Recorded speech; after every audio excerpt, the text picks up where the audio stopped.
My name's Anna. I sell houses, the big fancy ones with views, and the small cozy types that feel like yesterday's bread, warm and welcoming. My office is way up in the sky, or so it feels on the 22nd floor. It's a world of glass that reflects everything, the clouds, the birds, and the infinite hustle of the city. So, here's where it all starts. There's this guy, Mike. Not just any guy. The type that walks into a room and even the air takes notice. He started working at the firm next door about a year ago. The first time we met was by the coffee machine. It's one of those fancy ones that can do everything except drink the coffee for you. I was fighting with the machine, trying to get it to give me something strong enough to keep my eyelids from staging a protest. Need a hand? That was Mike. Smiling, like he knew the secret joke behind every little malfunction. Yeah, unless you know how to negotiate with a robot, I snapped back, more out of caffeine deprivation than any real annoyance. He laughed, that easy kind of laugh that's infectious. Let me try. These things are more sensitive than my mom's chihuahua.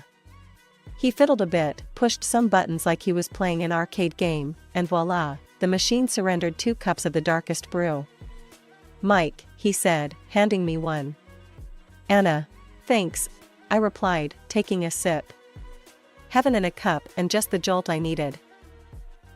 We started bumping into each other more. Coffee breaks turned into little chats about this and that. He was easy to talk to. He had a way of listening that made you want to tell him stuff you'd think was duller than watching paint dry. One day, we grabbed lunch together at a little cafe just a block away from our buildings. It was becoming a thing, us, talking.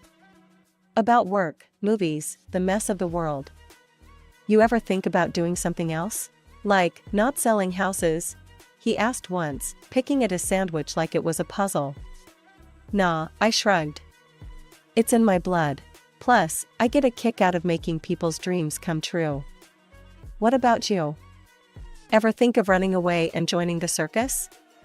He chuckled, shaking his head. Can't. My mom would miss me too much. There it was. Mike was a mama's boy. Not in a living in her basement playing video games way, but close. He lived with her, took care of her. Hell, she even came to his office sometimes, like she was checking in on her investment. I thought it was sweet. A bit odd, maybe, but sweet. I liked that he cared so much. It was rare. Life at the office and with Mike was like rolling with a fast current, and before I knew it, a year had whisked by. The casual lunches and coffee breaks had woven into something a lot tighter, a lot more serious. One Friday, the office was buzzing more than usual. Word gets around when something's up, and around here, it spreads faster than a wildfire. I was plugging away at my desk when Liz, a coworker from 2 cubicles down, strutted over like she had some hot gossip. Hey, Anna, everyone's saying he's gonna pop the question soon. You know, a ring, the whole shebang. She smirked, popping her gum. Let him talk, I shrugged, trying to brush it off, but my heart was racing. Mike hadn't hinted anything, but the thought sent a zing through my spine. Later that day, as the sun dipped below the horizon painting the sky in strokes of orange and purple, Mike suggested we grab dinner instead of just a quick bite at the cafe. Something about the way he said it, all nervous-like, had my stomach doing somersaults. We ended up at this cozy little Italian place he knew, tucked away from the usual hustle of the city. It was the kind of spot you'd miss if you weren't looking for it, with dim lighting and candles flickering on the tables. The conversation flowed easy, but I could tell Mike was edgy. He fumbled with his napkin, cleared his throat more times than needed, and kept avoiding eye contact. So, Anna, he finally started, his voice a bit shaky. We've been doing this, us, for a while now, and I... Spit it out, Mike.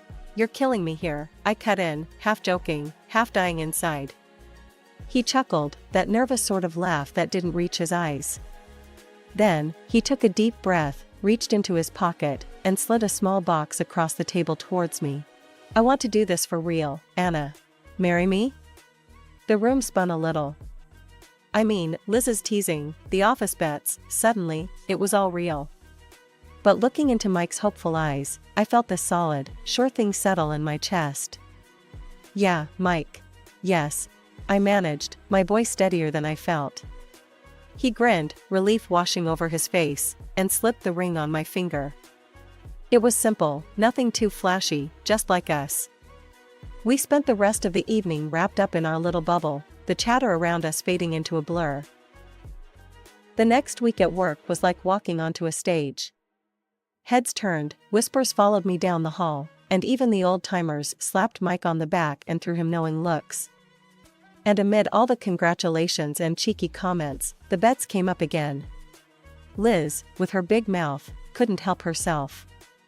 "Gotta say, Anna, didn't think you'd say yes. What's the over-under on this lasting then?" She laughed, nudging me. I rolled my eyes. "Place your bets, Liz. But we're in this for the long haul." Hear that, folks? She's confident. Might want to reconsider your stakes, Liz announced to the room, which earned a round of laughter and more playful bets. But it was all noise. In that whirlwind of a moment, with a new ring on my finger and Mike by my side, the office could have fallen down around us, and I wouldn't have cared. We were doing this, and that's all that mattered. Our wedding was nothing fancy, just close friends and family in a small garden downtown. It was perfect, simple, intimate, and just about us. However, the real challenge started when we were supposed to set up our new life together. As we were packing up my apartment, Mike dropped the bomb. "Anna, I've been thinking. Mom and I have been living alone in this rented house since Dad passed. She won't feel good alone without me. What do you think about moving in with her? It could save us a ton on rent and bills." I sighed. It wasn't what I wanted, but how could I say no? He was right, his mom had been alone a lot. "Okay, let's give it a try," I conceded, trying to sound more upbeat than I felt. Moving day was a blur. His mom, Martha, welcomed us with open arms and an endless list of how things were done in her house. At first, it was fine. I thought, I can handle this. It's temporary. But as days turned into weeks, the true colors of living under Martha's roof began to show. She had rules for everything, from how laundry should be done to how the groceries should be stored. One evening, we were setting the table for dinner when she cornered me in the kitchen. "Anna, you need to start taking more responsibility around here.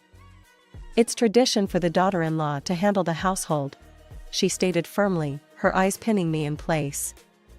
I was chopping vegetables, my hands stilling for a moment. "Martha, I work full-time, just like Mike. I'm happy to help, but we should split the chores equally." Mike walked in just then, and I looked to him for support. He was silent for a moment, then shrugged. "Mom's got a point, Anna. It's how she's always done things. Can't we just try it her way?" His words stung. I felt betrayed. How could he not see how unfair this was? 6 months in, the situation hadn't improved. If anything, it got worse. Martha started talking about moving to a bigger, more modern house. "Anna, you're in real estate. Start looking for something nice for us, a place where we can all live comfortably," she'd say, flipping through house listings. I tried to explain as gently as I could. "Martha, we really can't afford a new house right now. It's not just about finding a place, it's about being able to maintain it financially." She would wave off my concerns. "Nonsense. You'll find a good deal. You're good at your job, aren't you?" The pressure was mounting, and I felt trapped. I remembered the office bets about how long my marriage would last. It seemed everyone expected it to crumble. Determined not to give them that satisfaction, I gritted my teeth and bore it, hoping for a change. Just when I thought things couldn't get more chaotic, Mike's sister, Jen, showed up at our doorstep, tears streaming down her face, a toddler on her hip. The door barely swung open before she was halfway through it, her voice cracking with panic. "He kicked me out, Mike. He's done with me," said I cheated, which I didn't. She sobbed, collapsing into the hallway. Mike, ever the family man, wrapped an arm around her, guiding her to the living room. "It's okay, Jen. You can stay here as long as you need," he assured her. I stood there, mouth slightly open, trying to process another bombshell. As they settled down, I pulled Mike aside, my voice low. "Mike, this house is already packed. Maybe it's time we found our own place?" He shook his head, his brows knitting together. "Anna, come on, this is temporary. Just until Jen gets back on her feet. We can handle this." Handle this? It was like every day added another weight I wasn't sure I could carry. But I nodded, resigning myself to the new reality. The next weeks were a blur of chaos. Jen, bless her, was dealing with a lot, but that meant all her responsibilities fell to me. I'd come home from a long day at work to a house turned upside down by her 2-year-old whirlwind, Tommy. Toys everywhere, food splatters on the walls, you name it, Tommy did it. It felt like no matter what I did, it was never enough. The final straw came at dinner a few nights later. We were all sitting around the table, a tense silence hanging over us as we picked at our food. That's when Martha, with her usual flair for stirring the pot, dropped her next idea. "You know, Anna, you're out working all day, and clearly, the house is suffering for it. My friend's daughter, Lisa, she's looking for a job as an au pair. Maybe you should hire her to help out," she suggested, like she was doing me a favor. "Yeah? And who's paying for this au pair?" I asked, my voice sharper than I intended. Martha smiled, a thin, knowing smile. "Well, you are, of course. You're the one with the job." I glanced at Mike, hoping for some support, but he just focused on his plate, silent. Something inside me snapped. Fine, if hiring this girl meant less time at this madhouse, then so be it. "All right, Martha. Have her come by tomorrow. We'll talk," I conceded, pushing my plate away, appetite gone. Lisa started the next day. She was a sweet girl, early 20s, and good with Tommy, which was a relief. She cooked, she cleaned, and the house seemed calmer. But it wasn't long before I noticed the giggles, the lingering look she shared with Mike when she thought I wasn't looking. One night, after I saw her touch his arm, laughing at something he said, I confronted him. "Do you think it's appropriate, the way Lisa acts around you?" I asked, my voice tight. Mike just chuckled, waving my concerns away like they were flies. "Anna, you're being ridiculous. She's just a kid, and I've known her since she was in diapers. Don't be jealous." Jealous? Was I? Or was it just the final wear down of living in a house where I felt more like an outsider than a family member? I shook my head, trying to push away the nagging doubts. "All right, Mike. If you say so," I replied, but the seed of unease had already been planted. Living in a crowded house with your in-laws is like walking on eggshells, you never know which step will crack. But worse than the thin ice was the creeping realization that things were amiss.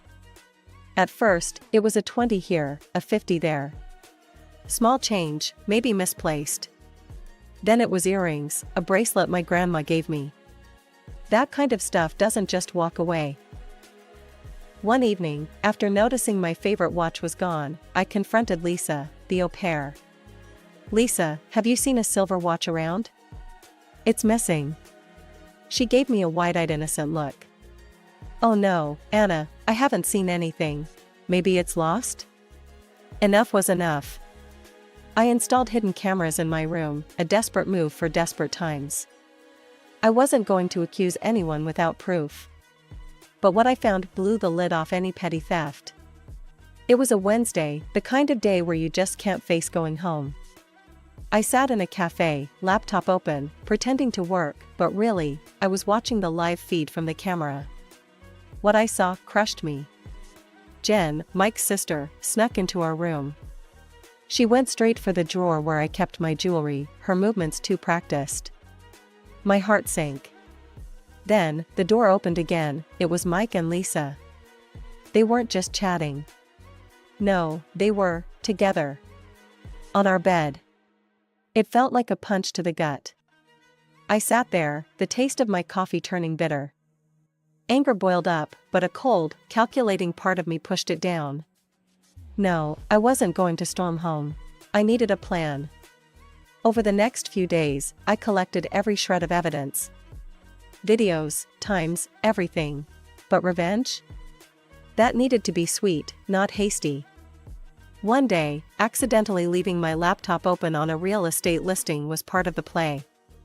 It was a beautiful house, big yard, underpriced by half. Mike walked by, stopped, and stared at the screen. "What's this?" he asked, eyes lighting up. "Oh, just some listing I found." "Too bad we're not looking, huh?" I murmured, feigning disinterest. He grabbed the laptop, scrolling through the photos. "Are you kidding? This is perfect. Why wouldn't we look at this?" Martha came over, peering over his shoulder. "Oh, Mike. It's beautiful. Call them, now." Mike was practically bouncing as he dialed the number. "Hi, yes, I'm calling about the listing." "Yes, we want to put down a deposit." No need for a full check, we trust it's all good," he said, all but throwing our money at them. "Who's it going to be registered to?" I asked, my voice sweet as syrup. "Me, obviously. And you'll help with the payments, right?" He didn't even look at me as he spoke. "Of course," I replied, my smile hiding daggers. Everything was falling into place. Sitting back, I watched as they celebrated, oblivious to the storm that was about to hit. Mike, Martha, and Jen, they all thought they had won. But the game had just changed, and I was now playing for keeps.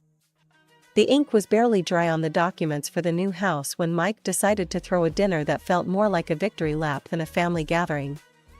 The entire crew was there, his mom, Martha, his sister, Jen, and yes, Lisa, who'd become too familiar in all the wrong ways. The dining room buzzed with a kind of giddy tension as I walked in, the air thick with smug satisfaction.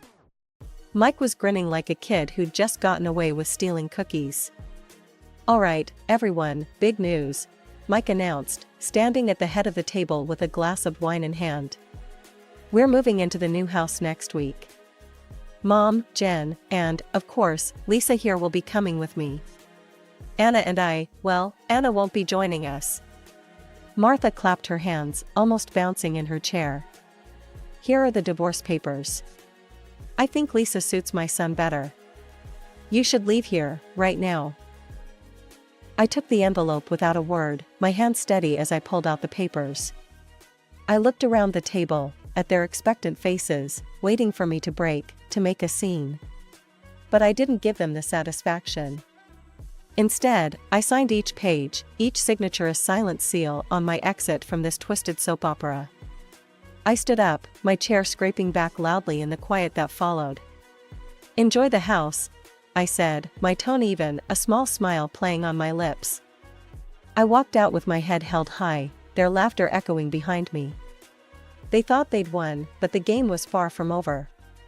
A week after I'd moved out, living in a small but peaceful apartment, I got a call from Sarah, a friend who lived near the new dream home. "Hey, you won't believe what's happening." Sarah's voice was a mix of concern and disbelief. "Your ex and his circus moved into the house, and now there's a major stink, literally. The whole neighborhood is complaining." "Oh? What's going on?"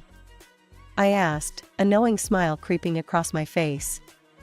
"It's the sewage, Anna. Something's wrong with their pipes, sewage is leaking out onto the street. It's a disaster. They've had plumbers in all day." The news was a delicious twist I hadn't anticipated so soon. "They're in deep, you know. Mike's trying to sort it, but he's out of his depth. No money to fix it properly," Sarah continued, her voice almost sympathetic. As I hung up, I couldn't help but burst into laughter. The perfect house, the perfect scam. The victory they thought they had was crumbling, just like the pipes in their precious new home. And as for me? I was finally free, breathing air that smelled a lot sweeter than the one surrounding them. After signing those divorce papers, it wasn't just a matter of packing up my old life, but gearing up for a battle. First thing, I met with a lawyer, Mr. Davidson, a no-nonsense guy with a reputation for being a bulldog in court.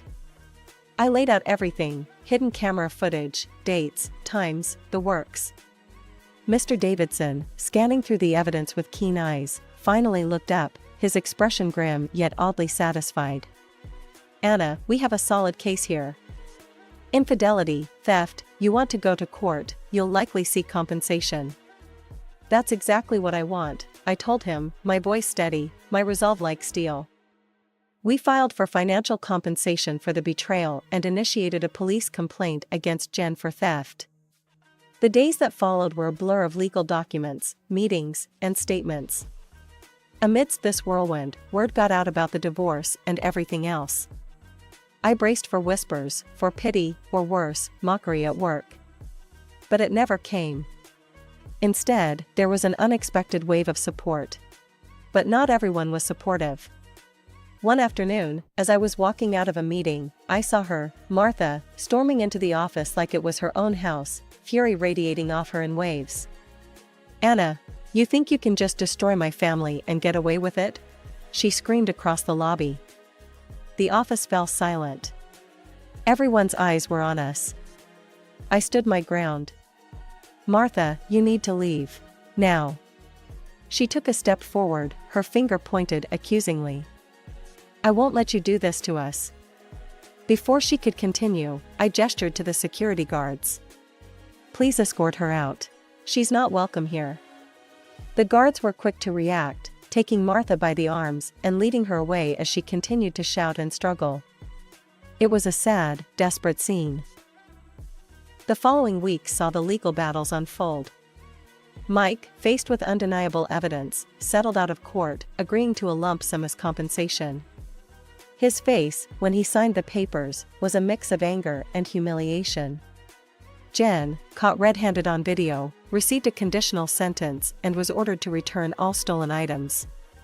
Adding to their downfall, Mike became a joke at work. People would suddenly lift their noses as he passed, snickering about the man from the stinky house. It wasn't long before he couldn't take it anymore and resigned. His departure made my daily life a lot easier. Not seeing him every day was a relief I hadn't expected. It had been 2 quiet, peaceful months since I had settled into my new life and small apartment in the city center. My days were filled with the normalcy of work, occasional lunches with colleagues, and evenings that I could now call my own. It felt like I was finally getting back to myself, the air around me lighter, my mornings brighter. But, like a shadow from the past, my phone rang one afternoon. The screen flashed Martha's name, dragging with it the weight of old, unpleasant memories. I hesitated but answered, curious despite myself. "Anna, you need to help us." Martha's voice came through, strained and desperate. It was so different from the last time we spoke, filled with accusations and anger. "What's wrong, Martha?" I asked, though a part of me already wanted to hang up. "It's this house.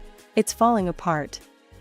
The smell is unbearable, and we can't even use the bathrooms properly because of the sewage issues. Mike's drowning in debt because of the repairs," she explained, her voice cracking. I paused, taking in her words. The schadenfreude was tempting, but I pushed it aside. "Martha, Mike chose that house. He refused a proper inspection. What did you expect?" "But, Anna, we didn't know. His girlfriend left him, and Jen, she's gone too, ran off with some guy, leaving her son behind. We're struggling," she continued, pleading now. I sighed, the old anger and frustration stirring in my chest. "Martha, Mike made his decision without thinking of the consequences. You all supported him then. I'm sorry, but you're on your own." I hung up before she could say anything else, cutting off the last thread that connected me to that part of my life. As I set my phone down, a wave of emotions washed over me. Pity, relief, liberation, it was a mix that left me both saddened and strangely empowered. I had moved on, literally and metaphorically. My new apartment, though smaller, was mine alone. I decorated it to my taste, filled it with plants, and every corner of it was stamped with my presence, my independence. That evening, I stepped out onto my small balcony, overlooking the bustling city streets.